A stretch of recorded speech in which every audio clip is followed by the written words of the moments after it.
The Jinsoku Speed cloth pad from Tenta X is one that's flown under the radar for me for quite a bit. Since seeing the last stand on Black Friday and deciding to try it out, I didn't think I needed another speed pad, but very good pricing is hard to resist sometimes. The quality of the last stand was an outstanding factor for me, so it was safe to assume that the Jinsoku would be similar, if not better. This is Tenta X's speed offering, as opposed to the hybrid / control option, which is the last stand. This might be too early to say, but I think this might be the fastest cloth pad I've used. The surface feels like pure speed. It's got this nice airy feel to it with a smooth texture. Both X and Y axes are very consistent with that effortless smooth glide.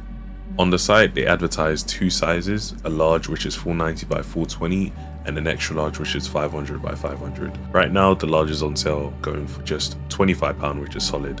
Now by far the best part of the mousepad for me is its surface. They advertise an ultra-fine weave engineered for pure speed and near zero drag, which in my opinion is pretty accurate. Moving the mouse from a dead stop seems pretty effortless, and usually this would come at a cost of some stopping power, but I found when playing that wasn't really the case.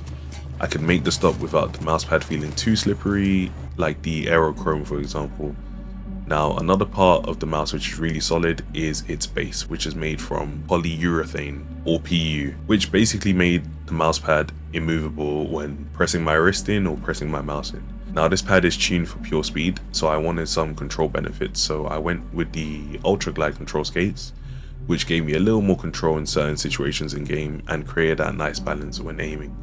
I'd say speed pads work really well with fast-paced games like the finals, so I could 100% feel the benefits of the speed pad when aiming or making quick flicks to the enemy. The one thing I was really scared about when switching the control pad for a speed one was my tracking.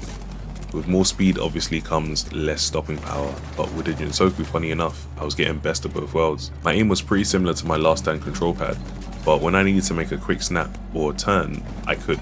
The control skates also paired really nicely with it. It also feels like I could use this pad for hours. The extra soft texture really makes movement less rough, and it doesn't feel like I'm putting any pressure on my wrist. The issue I had with the Aero is that it had a rougher texture and the surface felt a bit more slippery. The Jinsoku eliminates that, and I felt really comfortable using it. I wouldn't really recommend it for a slower paced game like Val or CS. Although it may have its benefits, I feel like missing your shots in those games is way more punishing, as opposed to the finals of course. There were even a few moments where the speed of the pad really shocked me. Making snaps to the opponent felt so instant, and I didn't really feel any fatigue. I was really getting comfortable with the pad and was really enjoying it.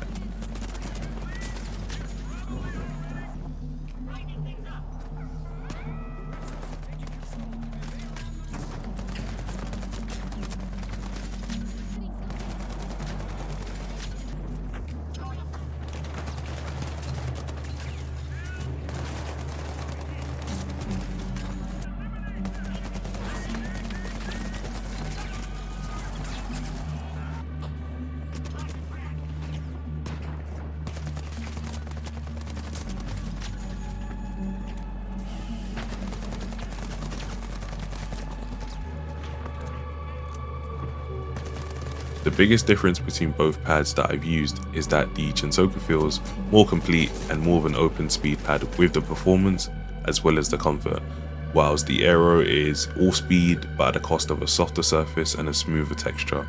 The Jinsoku is definitely the better option.